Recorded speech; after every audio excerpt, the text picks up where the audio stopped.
우리 다시 한번 마음을 다짐하겠습니다. 주여 말씀하옵소서. 말씀대로 직행하는 우리 모두가 되기를 축복합니다.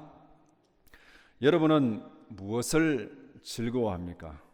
무엇을 기뻐하고 있습니까?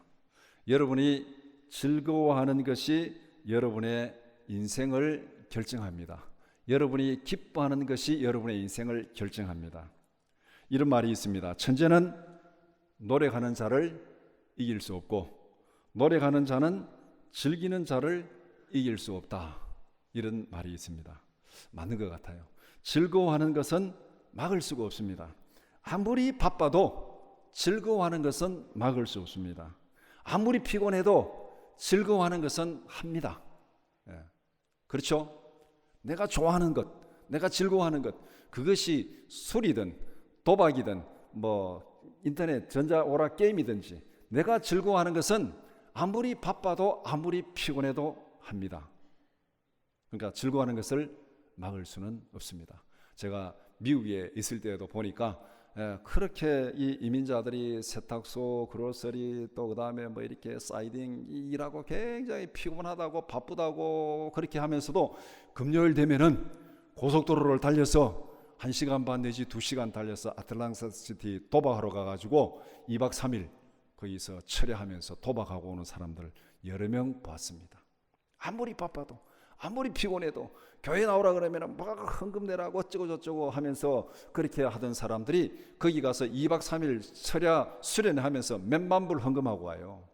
자기가 기뻐하고 자기가 즐거워하는 것은 바빠도 피곤해도 돈도 문제가 되지 않습니다. 즐거워하는 것은 하게 돼 있어요. 그것이 우리의 인생을 결정합니다. 그러면은 우리는 무엇을 기뻐하고 무엇을 즐거워해야 되겠습니까? 시편 1편 1절 2절 이렇게 말씀합니다. 우리 한번 같이 보겠습니다. 복 있는 사람은 악인들의 꾀를 따르지 아니하며 죄인들의 길에 서지 아니하며 오만한 자들의 자리에 앉지 아니하고 오직 여호와의 율법을 즐거워하여 그의 율법을 주야로 묵상하는도다. 누가? 복 있는 사람은, 복 있는 사람은 주의 율법을 즐거워하고 그것을 주야로 묵상하는 자, 이 사람이 복 있는 자다. 이런 면에서 여러분 모두가 복 있는 성도들이 되기를 축복합니다. 오늘 함께 읽은 본문에서도 이와 비슷한 말씀을 하고 있습니다. 느헤미야는 여호와의 말씀을 기뻐함이 너희의 힘이라. 여호와를 인하여 기뻐함이 너희의 힘이라. 여호와의 말씀을 기뻐함이 너희의 힘이라. 그렇게 말씀하고 있습니다. 오늘 함께 읽은 느헤미야 8장 1절에서 18절을 두 부분으로 나눠서 함께 살펴보고자 합니다. 첫 번째는 말씀을 사모함 1절에서 12절, 두 번째는 말씀을 실천함 13절에서 18절 말씀입니다. 첫 번째 말씀을 사모함 1절에서 12절. 첫 번째 질문, 이스라엘 백성들이 수문 앞 광장에 모여서 요청한 것은 무엇이었습니까? 이 1절 말씀을 우리가 흔히 말하는 육하 원칙에 맞추어서 한번 읽어봅시다. 누가? 포로에서 돌아와서 자기 성읍에 거하는 모든 이스라엘 백성들이 포로에서 돌아와서 자기 성읍에 거주하는, 예루살렘에 거주하는 사람들이 아니에요. 자기 성읍에 거주하는 모든 사람, 이스라엘 백성들이 언제? 일곱째 달에 이르러. 일곱째 달은 유대인들에게는 1월입니다. 1월. 새해의 시작을 알리는 1월 달입니다. 어디서? 예루살렘에 있는 수문 앞 광장에 모여서. 이게 그냥 지나치면 그냥 지나치는데 이게 중요한 포인트입니다. 수문 앞 광장에 모였습니다. 성전에 모인 게 아니에요. 이게 지금 흔히 이스라엘 백성들이 성전에 모여서 성전에서 말씀을 가르치고 이렇게 했는데 성전에 모인 것이 아니고 수문 앞 광장에 모였습니다. 물론 이때는 아직 성전이 재건 완성되지 않았고 성전 공사가 중단된 상태이기 때문에 그럴 수도 있지만은 이들이 그러면 성전 뜰에서라도 모여야 되잖아요. 지금 예루살렘에 가면 통곡의 벽, 거기에 가서 기도하는 사람들이 있는데 성전 뜰에서라도 모여야 되는데 지금 수문 앞 광장에 모였습니다. 성전이 아닙니다. 이런 역사적 사실을 전환점으로 해가지고 이 이스라엘 역사, 유대교 역사를 보면 이때부터 회당이 발전하기 시작합니다. 회당이 백성들이 모여서 말씀을 낭독하고 읽고 가르치고 하는 그 성전이 아닌 곳에서 모여가지고 말씀을 읽고 가르치고 낭독하는 그런 회당 문화가 지금 여기서 발전하기 시작하는, 그래서 지금 수문 앞 광장에 모였습니다. 무엇을? 여호와께서 이스라엘에게 명령하신 모세의 율법책을 어떻게? 학사 에스라에게 율법책을 가져오라고 요청했습니다. 왜 그렇게 했는가? 왜 그렇게 했는지 이제 뒤에 쭉 나오는 말씀에서 보면은 말씀을 듣고 자기들의 영적 상태를 점검하고 고치기 위해서 그렇게 했습니다. 포로 생활을 하면서 이스라엘은 영적으로 많이 흐트러졌습니다. 그들이 포로 바벨론에서 많이 회개하고 또 말씀을 연구하고 많이 했습니다. 그래도 그들은 포로에서 자유가 없었기 때문에 이렇게 돌아와가지고 이제 예루살렘 성벽을 건축하고 모여가지고 이제 우리가 한번 말씀대로 바로 살아보자, 그렇게 지금 모인 겁니다. 하나님의 말씀을 잊어버리고 말씀에서 많이 벗어났습니다. 70년 동안 포로 생활하면서 말씀을 많이 벗어났습니다. 이제 말씀으로 돌아가서 자신을 점검하고 고치고 개혁하기를 원했습니다. 이스라엘은 말씀에 기초한 영적인 부흥을 원했습니다. 지금 우리에게 필요한 것도 바로 이런 부흥입니다. 우리가 코로나로 인해 가지고 코로나 팬데믹 이렇게 하면서 여러 가지로 예배가 무너지고 여러 가지 신앙생활에 어려움이 많이 있는데, 정말 우리에게 필요한 것은 이 흐트러진 모든 것을 바로 세우는 말씀에 기초한 부흥이 우리에게 필요합니다. 우리의 신앙의 기초가, 체질이 얼마나 허약하고 얼마나 나약했는지도 우리는 이 코로나 팬데믹을 통해서 우리 스스로를 점검할 수 있는 그런 기회가 되었습니다. 우리의 체질이 약해졌다면 우리는 보강해야 되잖아요. 바로 세워야 됩니다. 이스라엘 백성들이 포로에서 돌아와서 자기들의 실상을 알고 하나님의 말씀 앞에서 바로 서자, 그런 의도로 이제 오늘 1절에 있는 대로 이렇게 학사 에스라, 제사장 에스라에게 율법책을 가져와서 우리에게 읽어달라, 우리가 말씀대로 하겠습니다, 그런 결의로 지금 이 이스라엘 백성들이 모였습니다. 우리가 설교를 시작할 때마다 주여 말씀하옵소서 내가 지켜 행하리이다, 그 고백, 그 선언이 어찌 보면은 지금 1절에 있는 이스라엘 백성들의 결의요 다짐입니다. 두 번째 질문, 하나님의 말씀을 사모하는 이스라엘 백성들의 열정은 어떠했습니까? 에스라는 백성들의 요청대로 했습니다. 7월 1일에 율법책을 가지고 와서 온 회중 앞에서 낭독했습니다. 7월 1일은 나팔절입니다. 나팔절. 나팔을 불며 새해를 알리는 성일, 이것이 나팔절. 나팔을 불면서 새해를 알리는 이 거룩한 날, 이 나팔절입니다. 나팔절에 남녀노소를 불문하고 말씀을 알아들을 수 있는 모든 사람들에게 낭독했습니다. 나이가 몇 살인지는 없습니다. 이게 남녀노소 불문하고 말씀을 알아들을 수 있는 모든 사람들에게 말씀을 낭독했습니다. 에스라가 말씀을 낭독할 때 백성들의 반응은 대단했습니다. 첫 번째 보면은 새벽부터 정오까지 모든 사람들이 귀를 기울였습니다. 이 말씀을 듣는 이것도 보면은요, 여기에 이 전체 보면은 이 서서 들었습니다. 서서 앉아서 듣는 것도 아니고 의자에 앉아 듣는 것도 아니고 서서 지금 말씀을 듣고 있습니다. 아침부터 정오까지 말씀에 귀를 기울였습니다. 시간으로 계산해 보면은 최소한 6시간, 오늘날 말하면은 설교를 최소한 서서 6시간 들었어요. 6시간. 대단하지 않습니까?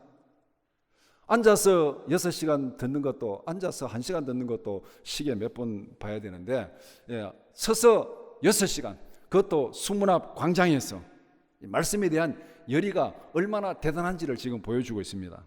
그 다음에 에스라가 책을 펼 때 모든 사람들이 일어섰습니다. 경외의 표시입니다. 경외의 표시. 말씀을, 책을 펴니까 모든 사람들이 다 일어서서, 오늘날 우리 예배 시간에 교동문 할 때 일어서서 교동문 하는 것이 아마 이런 전통을 가지고 있습니다. 최근에 와서 우리가 교동문 할 때 그냥 앉아서 하는데, 얼마 전까지는 일어서서 했습니다. 일어서서 하는 것이 아마 이런 전통에서 일어서서 교동문을 하는 것. 그 다음에 세 번째는 에스라가 여호와 하나님의 말씀을 송축하며 모든 백성이 손을 들고 아멘, 아멘 하면서 응답했습니다. 그리고 몸을 굽혀 얼굴을 땅에 대고 여호와께 경배했습니다. 그러니까 이 말씀 낭독이, 오늘 이 말씀대로 보면은 그냥 에스라가 일방적으로 낭독하는 게 아니에요. 이스라엘 백성들이 일어서서 손을 들고 아멘이라고 응답하고 그 다음에 엎드려서 절을 하고 경배하고 그렇게 하고 있습니다. 여러분, 이 이스라엘 백성들의 반응을 한번 이 머릿속에 한번 그림을 그려보시기 바랍니다. 에스라는 하나님의 말씀을 낭독했습니다. 백성들은 말씀을 들을 때 일어서서 아멘 아멘 하고 응답했습니다. 그리고 또 모자라 가지고 얼굴을 땅에 대고 엎드려 경배했습니다. 얼마나 말씀에 지금 집중하고 있습니까? 여기 뭐 딴 생각할 겨를이 있습니까? 좋을 겨를이 있습니까? 그저 무슨 말이 떨어지는지 그 말씀이 떨어지면 아멘하고 응답하고 그 다음에 그 말씀이 정말로 이렇게 마음에 와닿으면 엎드려서 절을 하며 경배하면서 하나님 앞에 반응하고 그렇게 지금 6시간 동안 말씀에 귀를 기울여서 말씀을 듣고 있습니다. 말씀을 대하는 오늘 우리의 모습은 어떻습니까? 이 부분에 있어서 우리는 회개하고 고쳐야 할 것이 한두 가지가 아닙니다. 집중하지 않는 것, 설교 시간에 집중하지 않는 것, 설교 시간에 딴 생각하는 것, 설교 시간에 휴대폰 보는 것, 설교 시간에 눈 감고 멍하니 앉아 있는 것, 설교 시간에 시계 보고 지루하게 생각하는 것, 설교 시간에 반응도 하지 않고 꽉 다물고 있는 것, 이런 거 다 우리가 지금 이 말씀에 비추어 보면은 우리가 지금 다 고쳐야 될 것입니다. 진심으로 말씀을 사모하고 즐거워하는 마음을 회복하는 우리 모두가 되기를 축복합니다. 말씀에 집중하고 경청하고 말씀이 선포될 때 아멘으로 화답하는 우리 모두가 되기를 축복합니다. 세 번째 질문, 하나님의 말씀을 깨달은 백성들의 반응은 어땠습니까? 수문 앞 사경회는 이렇게 진행되었습니다. 학사 겸 제사장 에스라가 말씀을 낭독했습니다. 우리가 부흥회, 그런데 뭐 언제부턴가 우리가 심령 부흥회라는 말을 쓰는데 예전에 제가 고등학교 다닐 때 교회 그때는 사경회, 심령 말씀 사경회, 뭐 말씀 사경회, 뭐 거기에 또 더 붙여가지고 뭐 도사경회, 뭐 이렇게 도사경회래야 또 이게 더 멋있게 들리는지 모르지만 그때는 사경회라 그래요. 사경회.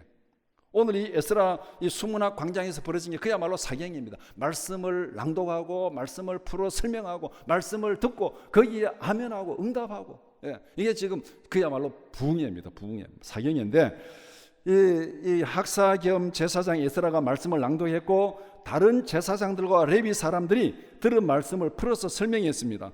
오늘 우리가 8장을 읽다 보면은 4절에 보면은 이 강단에 이 13명이 뒤에 앉아 있습니다. 에스라가 말씀을 낭독할 때 뒤에 13명이 앉아 있어요. 이 이름도 우리가 혀도 잘 안 돌아가는 이상한 이름들이 있는데 이 13명은 아마 제사장들이라고 이렇게 해석을 합니다.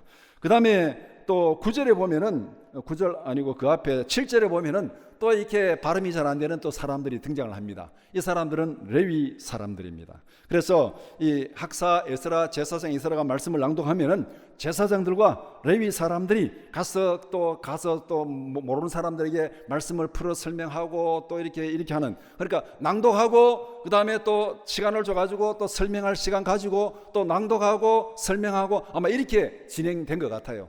에스라가 말씀을 한 장 낭독하면은 그 다음에 또 이 제사장 레위인들이 가지고 또 그 말씀을 그룹을 해가지고 풀어서 설명하고 이렇게 진행이 되었습니다. 그래서 백성들은 낭독한 말씀의 뜻을 자세히 깨달았습니다. 9절은 말씀을 깨달은 백성들의 반응을 이렇게 소개합니다. 백성이 율법의 말씀을 듣고 다 우는지라. 백성들이 율법의 말씀을 듣고 다 우는지라. 왜 울었겠습니까? 왜 말씀을 듣고 울었겠습니까? 율법의 요구에 순종하지 못한 자신들의 죄를 깨달았습니다. 율법의 요구에 순종하지 못한 자신들의 죄를 깨달았습니다. 자기들이 포로로 잡혀가서 노예 생활하게 된 조상들의 죄와 자기들의 죄를 깨닫게 되었습니다. 하나님의 말씀에 무감각했던 자신들의 완악함을 깨닫게 되었습니다. 그래서 백성들의 울음은 탄식과 회개의 표현입니다. 하나님의 말씀이 선포될 때 이스라엘 백성들은 자기들의 잘못된 모습을 발견하고 회개하면서 통곡했습니다. 말씀의 기준에 맞추어서 잘못을 깨닫고 고치는 것이 진정한 회개입니다. 우리가 말씀을 읽을 때 바로 이런 자세로 말씀이 내게 뭐라고 말씀하는지, 내가 지금 이 말씀대로 바로 살아가고 있는지 잘못하고 있는지, 그러면 잘못한 부분이 뭔지 그것이 내게 딱 부닥칠 때 그 말씀대로 바로 고치고 우리가 슬퍼하고 회개하는 것, 돌이키는 것, 이것이 진정한 회개입니다. 성경에 보면은 요시야 왕도 말씀 앞에서 이와 같은 모습을 보였습니다. 이 느헤미야 시대, 그 이전 시대, 이 또 이스라엘이 막 우상을 숭배하고 하나님의 말씀을 어디에 놔뒀다가 막 잊어버렸어요. 감추자 잊어버렸습니다. 못 찾고 있었는데 성전 공사하다 수리하다가 말씀을 발견하고 요시야 왕 앞에 와서 말씀을 읽을 때 요시야 왕이 어떤 반응을 보였는가? 열왕기하 22장 10절 11절 말씀 같이 보겠습니다. 또 서기관 사반이 왕에게 말하여 이르되 제사장 hil기야가 내게 책을 주더이다 하고 사반이 왕의 앞에서 읽음에 왕이 율법책의 말을 듣자 곧 그의 옷을 찢으니라. 율법책의 말씀을 듣자 그의 옷을 찢으니라. 이 옷을 찢는 것하고 오늘 이 느헤미야 시대의 에스라의 말씀을 듣고 백성들이 우는 것하고 똑같은 반응입니다. 똑같은 반응. 하나님의 말씀 앞에서 우리가 지금 너무 잘못하고 있거나 오랫동안 말씀을 잊어버렸어요. 말씀을 찾아가지고 그 말씀을 들어보니까 우리가 지금 너무 말씀에 잘못하고 있는 겁니다. 성령이 임하셔서 우리에게도 이런 말씀의 부흥을 주옵소서. 이것이 우리가 드리는 기도입니다. 이 땅에 성령의 부흥을 주옵소서. 성령이 오셔서 우리에게도 이런 말씀의 부흥을 주옵소서. 우리가 말씀을 읽을 때 그 말씀대로 순종하고 그 말씀에서 벗어난 그런 부분이 있다면 우리가 회개하고 바로잡고 돌이키는 그런 애통함이 우리에게 있어야 됩니다. 네 번째 질문. 말씀을 깨닫고 슬퍼하는 백성들에게 총독과 제사장은 무엇을 권면했습니까? 9절에 오늘은 너희 하나님 여호와의 성일이니 슬퍼하지 말며 울지 말라. 가서 살찐 것을 먹고 단 것을 마시라. 단 것을 마시라 하는 것은 이 꿀을 탄 포도주를 의미합니다. 그리고 준비하지 못한 자가 있으면 나누어 주라. 함께 먹고 함께 즐거워하라. 오늘은 성일이기 때문에 기뻐하고 마시고 즐거워하라. 그런데 이 모습이 신약시대 교회에 그대로 연결됩니다. 신약시대 이 고린도전서에 보면은 모일 때마다 성찬을 합니다. 성찬, 애찬을 나누는데 먹고 마시고 즐거워하라. 이것은 이제 이 주일마다 이렇게 지키는데 거기 보면은 이 성찬의 남용이 거기에 벌어집니다.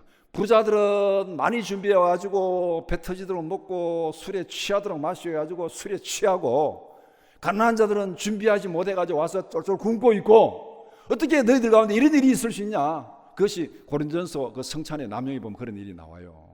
부자들은 너무 많이 가져와서 배 터지게 먹고 술 취하고 가난한 자들은 가져오지 못해가지고 굶고 있고 이게 어떻게 성의를 지키는 거냐? 이게 어떻게 애찬을 나누는 거냐? 그런 책망하는 내용이 고린도전서에 나옵니다. 그럼 오늘 이 말씀에 보면 바로 이런 전통이 신약교회 회당을 거쳐서 신약교회 주의를 지키는 전통으로 이어져 내려온 것을 볼 수가 있습니다. 성일날 함께 즐거워하는 것. 내가 준비해 왔다면 준비하지 못한 자가 있다면 같이 나누어져서 함께 즐거워하고 함께 기뻐하는 것. 이것이 바로 예배 공동체고 언약 공동체입니다. 그래서 가서 먹고 마시고 즐거워하라. 준비하지 못한 자가 있으면 나누어 주라. 이날은 우리 주의 성일이니 근심하지 말라. 여호와로 인하여 기뻐하는 것이 너희의 힘이라. 여호와로 인하여 기뻐하는 것이 너희의 힘이라. 이게 무슨 말이겠어요? 하나님 앞에 예배하고 기뻐하고 즐거워하는 것이 너희의 힘이다. 너희에게 은혜고 하나님이 그런 자들에게 복을 주시고 은혜를 주신다는 얘기예요. 우상을 숭배하고 우상 앞에 가서 먹고 즐기는 자들이 하나님이 복을 주시겠습니까? 여호와 앞에 나와서 말씀을 읽고 말씀을 깨닫고 거기서 함께 기뻐하고 즐거워하고 찬양하는 그들에게 하나님께서 힘을 주시고 능력을 주신다. 은혜를 주신다. 그러니까 여호와를 기뻐하는 것, 하나님의 말씀을 인하여 기뻐하는 것이 너희의 힘이라. 10절에서 그렇게 말씀하고 있습니다.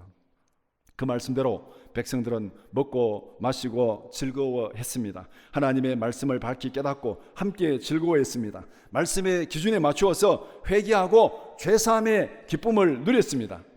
우리는 무엇을 기뻐합니까? 무엇을 즐거워합니까? 진리의 말씀을 기뻐하고 즐거워하고 있습니까?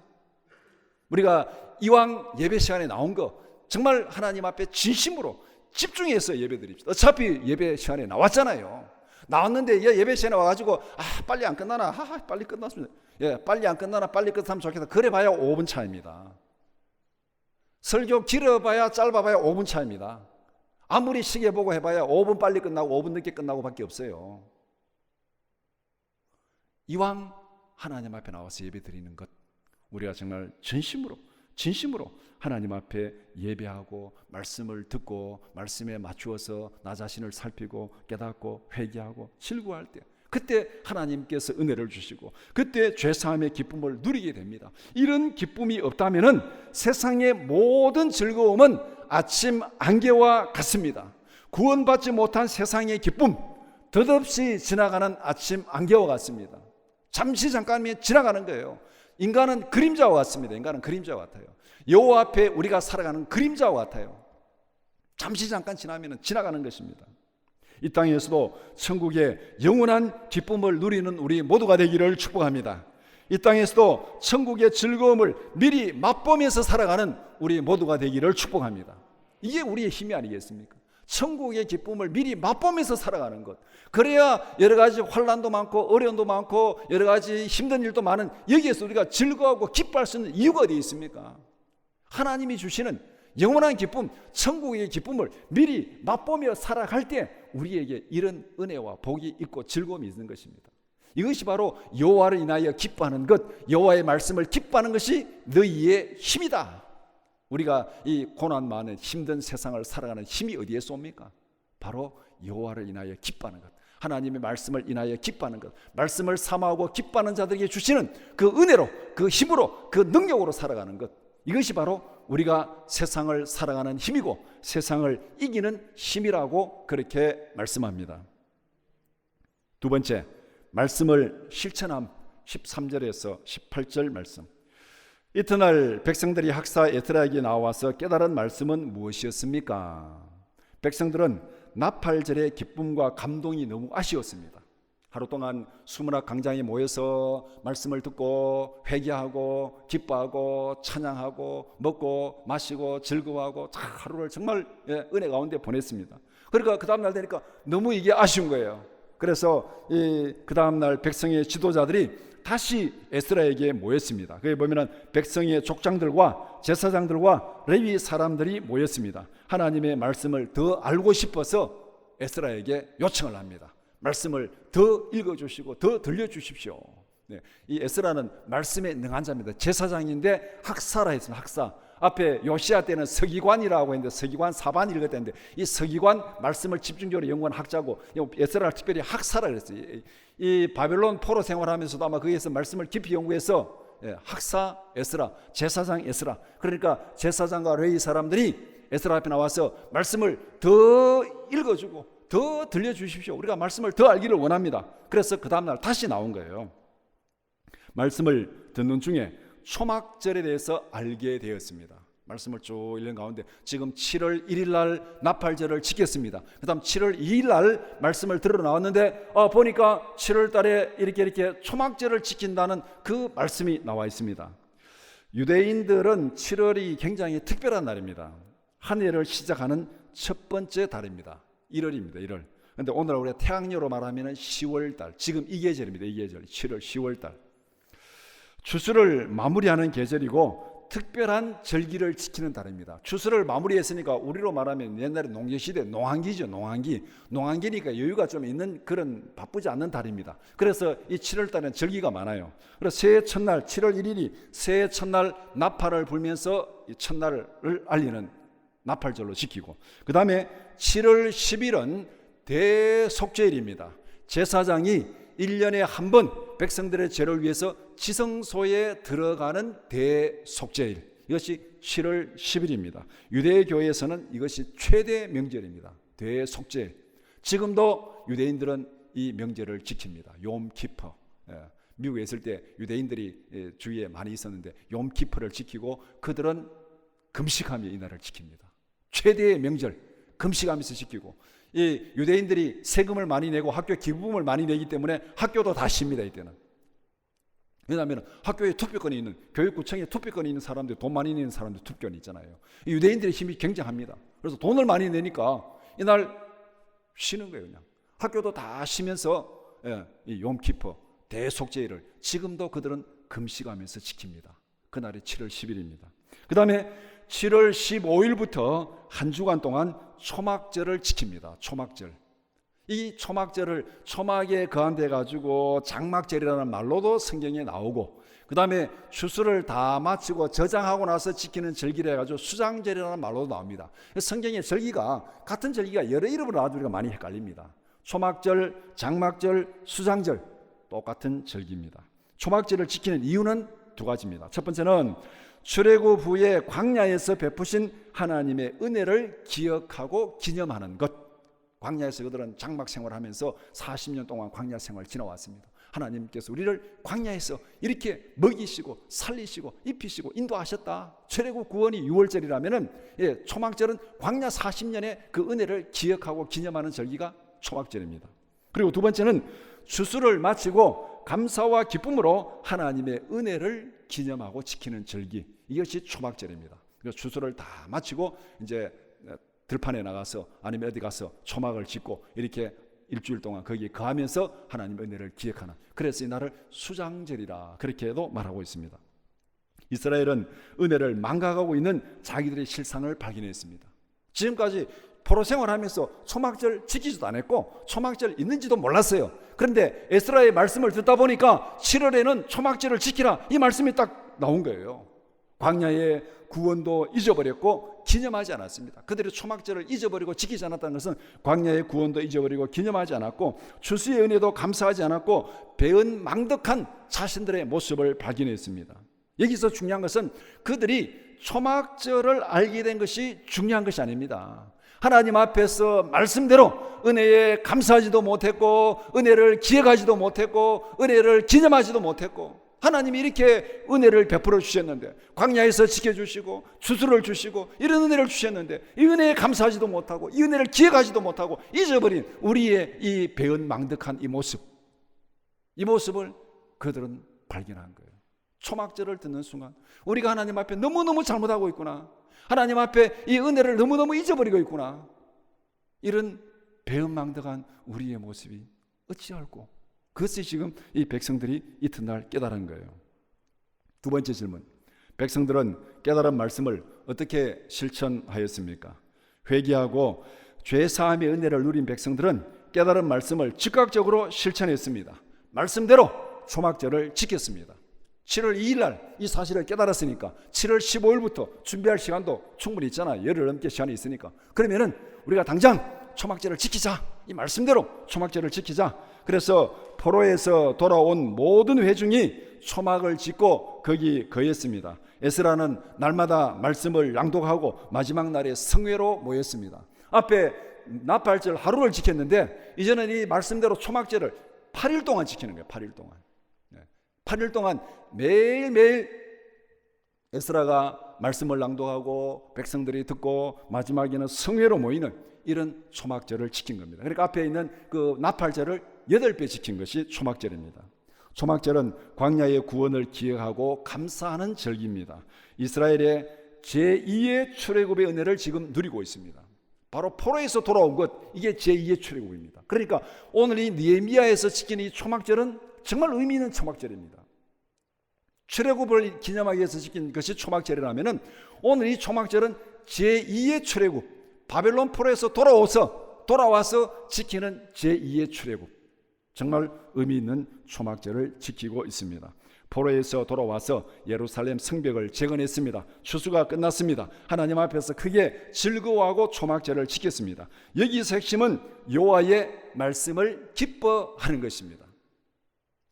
아마 오늘 우리 같으면은 7월 1일 나팔절 하루 아침부터 새벽부터 정오까지 서가지고 말씀을 듣고 그렇게 하고 그 다음에 우리 일주일 동안 더 초막절 지키자. 하루도 충분하다고 다 도망갔을지도 모르겠습니다. 아마 신청을 하면 아무도 신청 안 하고 아이고 하루만 서서 듣는 것도 힘든데 일주일 말이나 되는 소리를 해야지 하고 다 도망갔을지도 모르겠는데, 이들은 일주일 동안 하나님 앞에 말씀을 기뻐하면서 매일매일 말씀을 듣고 말씀을 깨닫고 회개하고 그렇게 했습니다. 말씀을 듣고 깨닫는 것을 기뻐하고 즐거워했습니다. 말씀의 기준에 맞추어서 회개하고 죄사함의 은혜를 기뻐했습니다. 말씀에 순종하는 삶 자체를 기뻐하고 즐거워한 거예요. 초막절에 뭐를 기뻐하고 즐거워했습니까? 지금 우리가 말씀대로 초막절을 지키고 있고 말씀대로 회개하고 이 말씀을 깨닫고 이 말씀대로 살아가겠습니다. 이것이 우리의 기쁨이고 우리의 은혜고 우리의 힘입니다. 그 함께 즐거워하면서 지금 초막절을 지키고 있는 것입니다. 여호와를 인하여 기뻐하는 것이 너희의 힘이니라. 즐거운 마음으로 말씀을 깨닫고 순종하는 것이 너희의 힘이다. 그렇게 말씀합니다. 어떻게 말씀을 깨닫는 것이 우리의 힘인지 이해가 잘 안 될 수도 있지만은 시편 1편을 보면은 어떻게 말씀을 즐거워하고 기뻐하는 것이 우리의 힘인지를 거기에서 분명히 말씀하고 있습니다. 시편 1편 1절에서 3절 말씀 같이 보겠습니다. 복 있는 사람은 악인들의 꾀를 따르지 아니하며 죄인들의 길에 서지 아니하며 오만한 자들의 자리에 앉지 아니하고 오직 여호와의 율법을 즐거워하여 그의 율법을 주야로 묵상하는도다. 그는 시냇가에 심은 나무가 철을 따라 열매를 맺으며 그 잎사귀가 마르지 아니함 같으니 그가 하는 모든 일이 다 형통하리로다. 말씀을 기뻐하고 즐거워하는 사람은 시냇가에 심은 나무와 같다 그랬어요. 시냇가에 심은 나무가 잎이 무성하고 철을 따라 열매를 맺고 풍성한 열매를 맺습니다. 나무가 힘이 있습니까? 배실배실 골아가고 있습니까? 힘이 있잖아요. 나무가 잎이 청청하고 열매가 풍성하고 힘이 있잖아요. 힘이. 이게 바로 여호와를 경외하는 자, 여호와를 기뻐하는 자, 말씀을 즐거워하는 자가 누리는 힘이고 은혜와 능력이라는 거죠. 시냇가에 심은 나무처럼 잎이 무성하고 열매가 풍성한, 이게 나무가 힘이 있는 거잖아요. 말씀을 떠나면은 바람에 나는 겨와 같다는 거예요. 힘이 없어요. 떠밀려 다니고 날려다니고 불에 타버리는 겁니다. 그래서 오늘 이 말씀에 여호와를 인하여 기뻐하는 것이 너희의 힘이니라. 이 말이 무슨 의미인가? 이것을 이해하려고 그러면 시편 1편 읽으면 됩니다. 시편 1편. 아, 이것이 힘이구나. 이것이 힘이구나. 이 말씀에서 떠난 자들, 바람에 나는 겨와 같다. 힘이 없어요, 그들에게는. 말씀을 묵상하고 기뻐하고 즐거워하는 자들, 시냇가에 심은 나무처럼 잎이 청청하고 열매가 무성하고 힘 있는 그런 인생이 되기를 축복합니다. 말씀을 정리해 봅시다. 우리는 무엇을 즐거워하고 있습니까? 우리는 무엇을 기뻐하고 있습니까? 천재는 노력하는 자를 이길 수 없습니다. 노력하는 자는 즐거워하는 자를 이길 수 없습니다.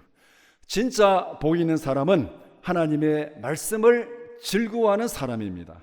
진짜 복 있는 사람은 하나님의 말씀을 깨닫고 실천하는 사람입니다. 진짜 복 있는 사람은 깨달은 말씀을 즉각적으로 순종하고 실천하는 사람들입니다. 이스라엘 백성들은 즉각적으로 초막절을 지켰습니다. 에스라를 통해서 말씀을 듣고 즉각적으로 초막절을 지켰습니다.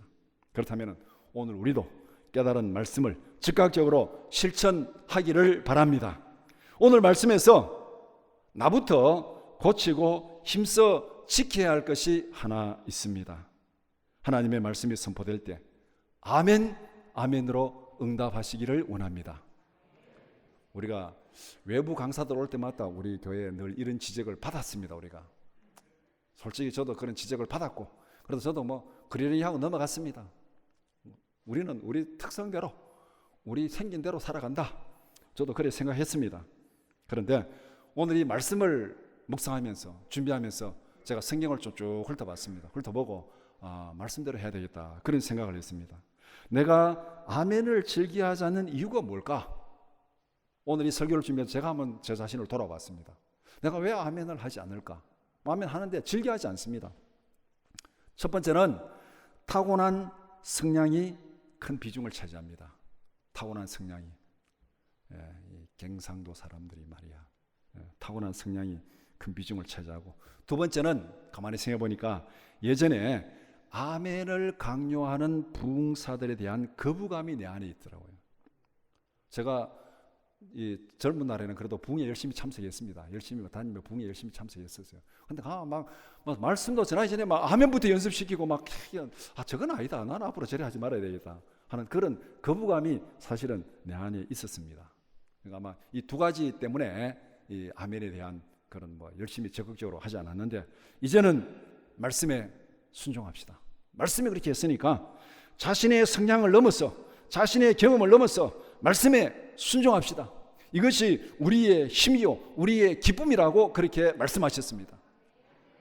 일부러 강요해 가지고 분위기 띄우려고 하는 것이 아니라 정말로 우리는 말씀에 순종해서 하나님의 말씀이 내게 믿어지고 말씀이 내게 은혜가 되고 말씀이 내게 힘이 되면 그게 아멘이라고, 그 말씀대로 되기를 원합니다.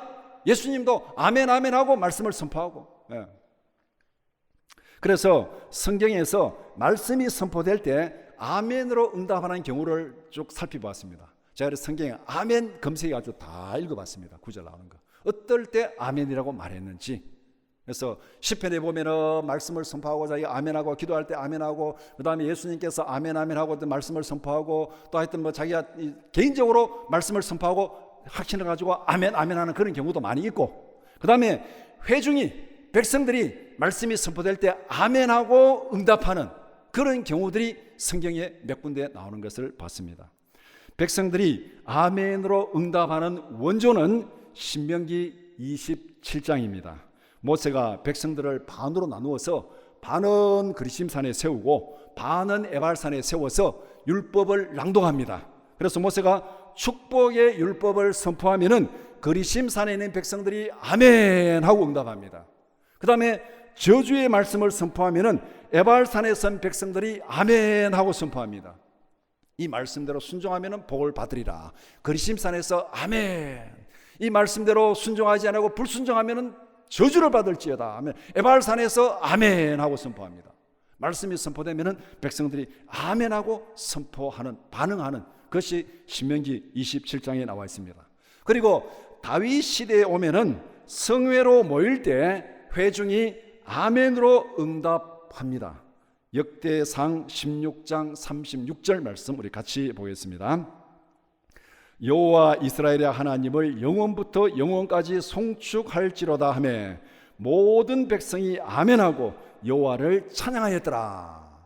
회중이 다 모였습니다. 거기서 하나님의 말씀이 선포되고 축복이 선포되니까 모든 백성이 아멘하고 여호와를 찬양하였더라. 그 다음에 오늘 본문인 느헤미야에서 아멘으로 응답하고 있습니다. 오늘 8장 6절 말씀 같이 한번 읽어보겠습니다. 에스라가 위대하신 하나님 여호와를 송축하며 모든 백성이 손을 들고 아멘 아멘 하고 응답하고 몸을 굽혀 얼굴을 땅에 대고 여호와께 경배하니라. 이 에스라의 오늘 수문 앞 광장의 이 부흥 사경에 이것은 역사적으로 굉장히 중요한 의미를 가지고 있습니다. 앞에서 제가 말씀대로 성전에 모인 게 아니라 그랬습니다. 수문 앞 광장에 모였습니다. 이때부터 회당이 발전합니다. 그리고 회당의 예배 어떤 그 형태가 이 수문 앞 광장에 모였던 이 예배 형태가 회당의 예배 형태로 자리를 잡게 됩니다. 그리고 그 회당의 예배 형태가 신약교회의 예배 형태로 이어집니다. 바울이 선교지에 가서 어디서부터 복음을 시작했습니까? 유대인들의 회당에서 복음을 가르친 거예요. 그 회당의 예배 형태가 신약교회 예배 형태로 이렇게 내려오기 때문에 오늘 이 느헤미야의 수문 앞 광장의 부흥회가 오늘 우리의 예배에 미친 그 영향이 굉장히 크다는 거예요. 이 전통을 따라서 오늘 우리 예배가 지금 진행되고 있다고 그렇게 말할 수 있습니다. 그래서 느헤미야에서 아멘 아멘 했고, 그 다음에 그 후에 회당에서 그렇게 했고 신약교회에서도 그렇게 했습니다. 말씀이 선포되면은 백성들이 회중들이 아멘 아멘하고 응답했습니다. 고린도전서 14장 16절 말씀 같이 보겠습니다. 그렇지 아니하면 내가 영으로 축복할 때에 알지 못하는 처지에 있는 자가 내가 무슨 말을 하는지 알지 못하고 내 감사에 어찌 아멘하리요. 이 문맥이 방언하는 걸 얘기하면서 공중 앞에서는 방언하지 말라는 거예요. 대중 앞에서 방언하지 말라. 대중 앞에서 방언하면 사람들이 못 알아들으니까 네가 아무리 축복을 선포해도 밑에 있는 사람이 뭔 말인지 모르니까 어떻게 아멘하리요 그렇게 하잖아요. 그러니까 이 말은 다른 말로 말하면은 알아들을 수 있는 말로 축복을 선포하고 말씀을 선포하면은 회중들이 아멘하고 응답하는데 공중 앞에서 방언으로 말하니까 사람들이 못 알아들으니까 아멘 할 수 없다는 거예요. 그러니까 사람들이 알아듣고 아멘으로 응답할 수 있도록 공중 앞에서 해라고 그렇게 말하고 있습니다. 그러니까 신약시대 예배 때는 말씀이 선포되면은 회중들이 아멘하고 그렇게 응답을 했습니다. 이것이 이 느헤미야 시대 이 수문 앞 광장의 이 예배가 회당으로 연결되고 회당의 예배가 신약교회로 연결되고 그것이 오늘 우리에게로 연결되는 그 모습을 볼 수 있습니다. 우리가 아멘이라는 것을 너무 남용하면 안 되지만은 이제부터는 말씀의 정신을 살려서 말씀에 따라 순종하고 말씀에 따라 실천하기를 원합니다. 저부터도 그렇게 하기를 원합니다. 노래 가겠습니다. 금방은 안 되겠지만 하여튼 노래 가겠습니다. 말씀이 선포될 때마다 아멘으로 응답하는 우리 모두가 되기를 축복합니다.